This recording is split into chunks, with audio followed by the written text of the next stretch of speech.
Hi, my review is on the movie The Amazing Spider-Man 2, which opened on May 2nd, starring Andrew Garfield and Emma Stone. And I got my t-shirt for this occasion.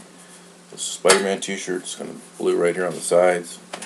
It's actually red, more redder looking than in the video, but that's the way the camera looks, or how the settings are. And I got a little summary of the movie before I get to the review. Peter Parker runs the gauntlet as the mysterious company Oscorp sends up a slew of supervillains against him, impacting on his life. And sorry for my voice, I'm coming down with a cold. But anyways, I saw the movie, and there are some things about this movie that I like, and then there's some things that I don't. And I'm kind of on the fence with this movie, because there's things that I liked and things I didn't like. And when I saw the reviews on Rotten Tomatoes of this movie, I think right now currently it's got a 54%. I gave the movie a benefit of a doubt because I figured, well, I loved Man of Steel last year, and it got a 56%, and a lot of people liked it. So I figured, Amazing Spider-Man 2 was just going through the same thing that Man of Steel went through last year.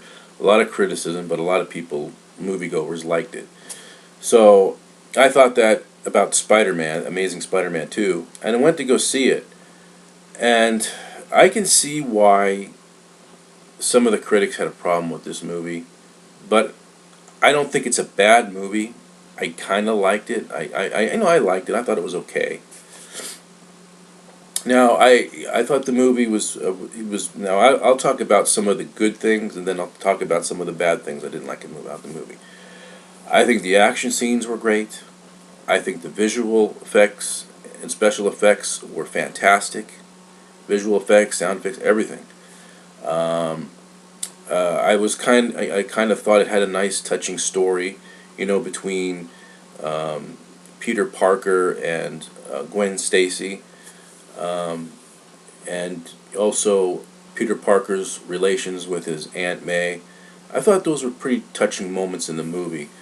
But as far, so I thought those things were pretty good about this movie. Now the things I didn't like about the movie. I mean, this movie does have cheese in it, and and very silly things. Now, we know that Spider-Man is a we know that Spider-Man is, like in the comics and in the cartoons, when he's fighting the bad guys, he has these smart mouth one-liner stuff, sometimes he's a smart ass, and while he's taking down the bad guys, and sometimes he has these funny one-liners. I mean, we see the cartoons and the comic books are that way. Even the Tobey Maguire movies were that way. But this particular, but for some reason, Andrew Garfield does not look good in doing that. He just, I don't know, it just looked kind of cheesy. There was some silliness in this movie. Some scenes where Spider-Man's acting kind of goofy, and at first the movie almost felt like it was a comedy, with the way Spider-Man was and everything. There were even some silly moments, where there, like, there's this, like, Spider-Man is trying to subdue, or trying to take away Electro's powers, and what he does is he takes a fire hose from a fire truck and starts spraying Electro down. And while he's doing that, Spider-Man's got his costume on, of course, but then he's got a fire helmet on while he's taking down Electro. And I thought that was kind of silly looking. I mean, that's kind of what you see in the comic books and in the cartoons. But for some reason, in a superhero movie that's a live-action movie, it just looks kind of silly. I mean, why does Spider-Man put on a fire helmet, and use a fire hose? He's like trying to be one of the firemen or something, it just kind of seemed kind of silly. And those are the kind of things you see in the cartoons.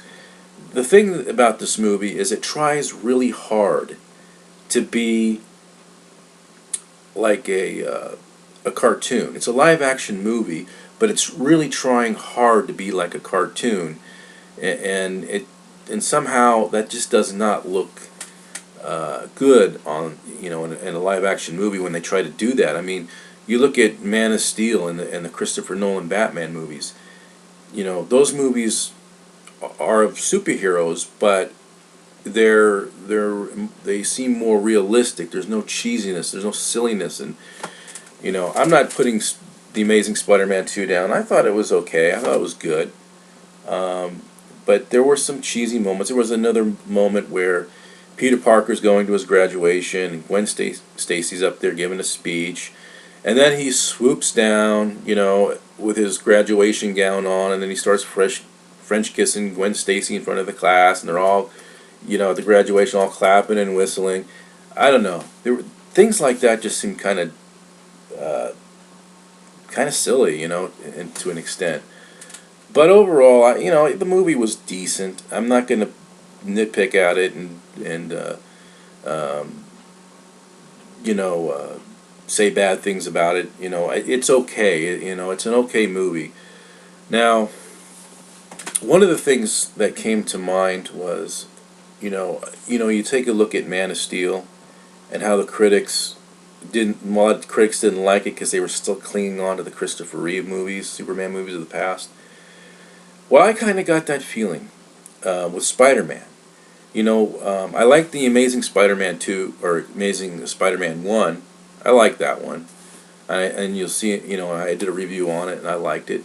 But after watching, while I was watching Amazing Spider-Man 2, it kind of made me miss the Tobey Maguire movie series. I don't know. It's like I miss Tobey Maguire as Spider-Man, and I thought he did a better job than Garfield. Garfield's, I don't fault him or anything. It's just the way the movie's written and the lines are, but he just doesn't come across to me as Spider-Man, but the movie's decent, and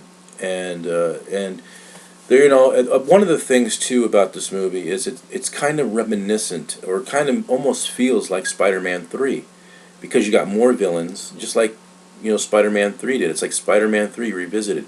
You have all these villains, all these different villains. In this movie, you have you have Electro, you have the Green Goblin. And then at the very end of the movie, although he doesn't have a big role in it, is Rhino.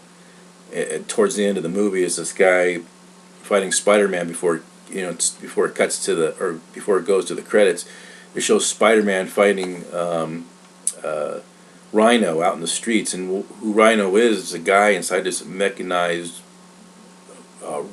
big robot that he's controlling from inside, and it's shaped like a giant rhino, and he's charging after Spider-Man, and Spider-Man's going at him. This manhole cover on the web, and then it cuts right to the credits. But that was a very short moment with Rhino. but the movie was okay. I'm not bashing it at all. It had its moments, and then it had its bad moments and silliness and cheese and all that. But it's an okay movie. I'm not putting it down. I just did not I just didn't feel like this was an entertaining Spider-Man movie.